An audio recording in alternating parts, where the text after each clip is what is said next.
Do the Los Angeles Lakers have a real path to the NBA Finals? How have LeBron and AD worked with the new role players? Talk about all that. Welcome into the Locked On NBA preview. I'm Nick Angstadt of Locked On NBA, and I'm joined by Andy Kamenetzky of Locked On Lakers to give you everything you need to know about the Los Angeles Lakers going into the postseason. Andy, there's been lots and lots of talk about different things about the Lakers this season, but what's the biggest on-court story for just focusing on the basketball side of it? What's the biggest on-court story for this team? I mean, just the turnaround. This team has probably spent 80-ish% of the season below 500. They began 2-10. They began the season with a roster that, beyond the presence of Russell Westbrook and everything that I guess he brings to the table on the court, fit-wise, mood, personality, famously described as a vampire, all that stuff.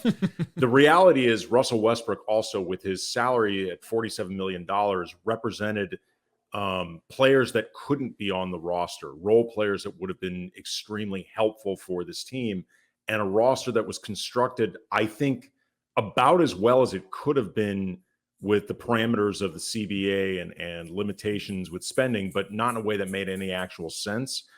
Beginning with a couple weeks before the trade deadline, when Rob Pelinka traded Kendrick Nunn to the Washington Wizards for Rui Hachimura, and then the trade deadline when the Lakers eventually moved Russell Westbrook, but brought in D'Angelo Russell, Malik Beasley, and Jared Vanderbilt in a three-way deal with the Timberwolves, ironically enough, and the Utah Jazz, plus bringing in Mo Bamba from a deal with the Magic.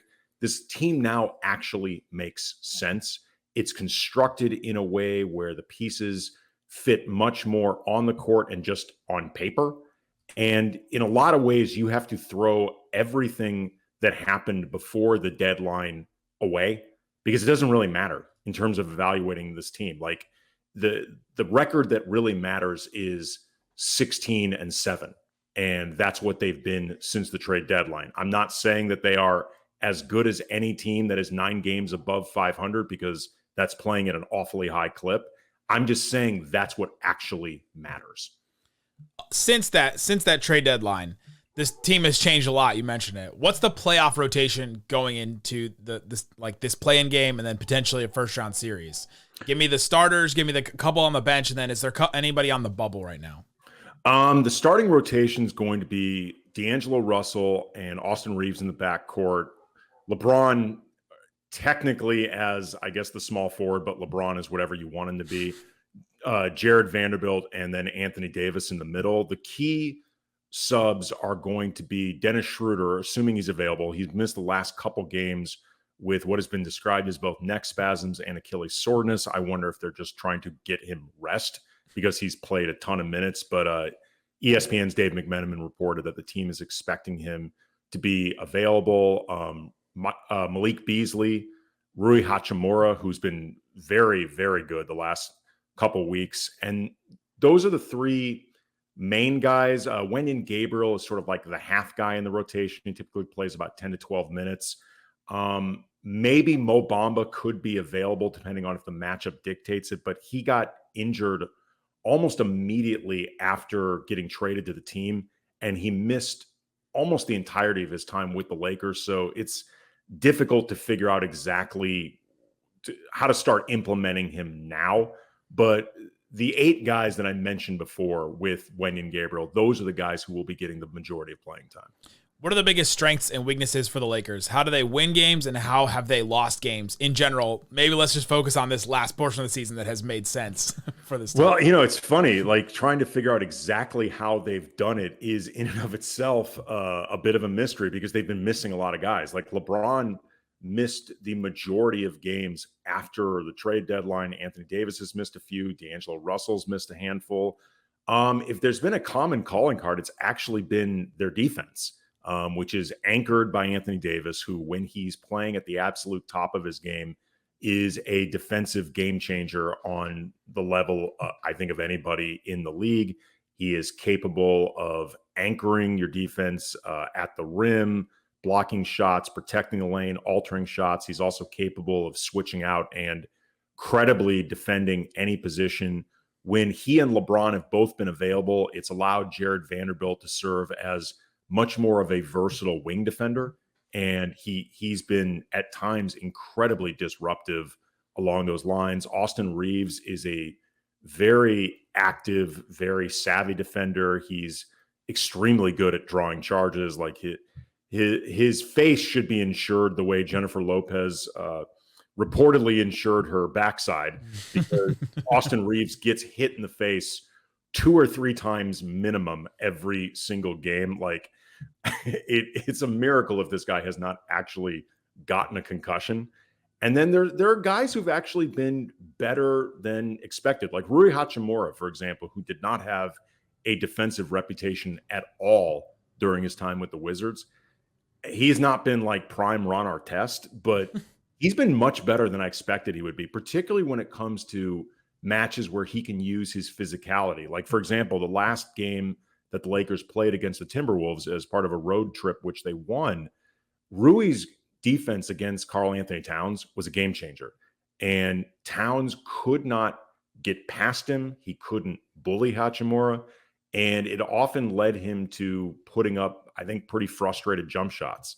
And at their best, this team, especially because they've been missing LeBron a lot, and LeBron is the key to the offense running as smooth as possible. They've won a lot with defense and just general activity.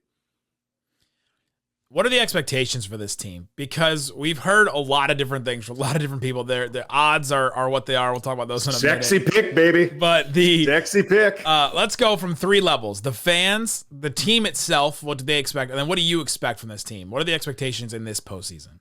Well, I mean, the fans are now actually excited because the last season and 3 quarters has been incredibly unpleasant to be a part of. Like it's really a nice opportunity to say thank you to the Locked On Lakers listeners for not just being there, but actually growing the channel during this period. Because I'll be honest, I don't know if I'd be listening with this team. They have not been an enjoyable experience to watch, much less hear people recount. But I think fans are excited about this group, not just because of what's here right now, but because there's an ability, if the Lakers want to more or less roll back this team, more or less bring it back pretty close to intact. And I think that's an exciting prospect. Also remember, just off the top of my head, as far as the rotation, Troy Brown Jr., also one of the guys off the bench, and also too can be a part of those defensive efforts. But I think fans are just excited about the now and potentially the future, because the last few years have just been spent in steady decline, both in terms of performance, but also the clarity of what the front office is actually trying to do. And, LeBron is on a very tight window. I mean, it's a miracle, frankly, that he's as effective as he is right now, but this is not going to go on forever. As far as the players' expectation, they believe a lot. Like, a big buzzword I've heard from LeBron a few times just in the last week is "my guys," referring to his teammates as "my guys." And if you've ever covered a championship team, I've covered one with LeBron. I also covered 2 with Kobe. "My guys" is often code for teammates that I like playing with, that I actually believe in. Like, I had not heard, I mean, maybe I just missed it. I didn't hear nearly as much "my guys" pre-trade deadline. Them guys. Yeah, exactly. I'm pretty sure the first year of Russell Westbrook, it was all those guys. That guy. They were not my guys. But LeBron ramped up his rehab from his foot injury because he sees an opportunity and he believes in what's there, and he wanted to get himself on the court as quickly as possible. He famously said that he went to the LeBron James of feet, a foot specialist that apparently told him something different than the other 2 foot specialists, which were, you need surgery. But he really wants to be there right now. I think this group has a lot of belief in themselves, and I don't blame them, because if you look post-trade deadline, their record is more or less as good as anybody in the West. And it hasn't always been pretty, but they've been, I think, as effective as anybody in the West. My expectation for them, it's hard to think of them as a championship group just because you've seen the sample size is so small, And, it's been disconnected with a lot of different injuries. Generally speaking, you need more continuity and you don't want to be a prisoner of the moment. At the same time, though, every team in the West has been dealing with some type of issue. A lot of them, by the way, continuity. I mean, Phoenix, I think, is probably the consensus favorite to come out of the West. I mean, compared to them, the Lakers have spent 2 years together. Like, I mean, the Kevin Durant sample size with Phoenix has been very good winning wise, but it's very small. So I don't think it's unrealistic that the Lakers could go a round or two if they're playing at the top of their game. I mean, the biggest concern I have right now is these last few games. They have not been particularly sharp, and I don't know if that is them maybe relaxing a bit because the level of competition has been weaker, or maybe there's a fatigue factor that they're really starting to feel. And while if they win this play-in game on Tuesday, they get a few days off, the fatigue is only going to grow more. And they've had to expend a lot of energy getting to this point. So you wonder if maybe the tank is running low. But I do think that they are equipped to at least battle with any team in the West. And I'm including Phoenix. The books agree with that too. FanDuel has them as plus 1,000 to get out of the West. Just behind the Suns plus 200, Warriors plus 330, Nuggets plus 350, Grizzlies plus 700. They're also a 7-point favorite to win their play-in game. So there's some belief there from FanDuel.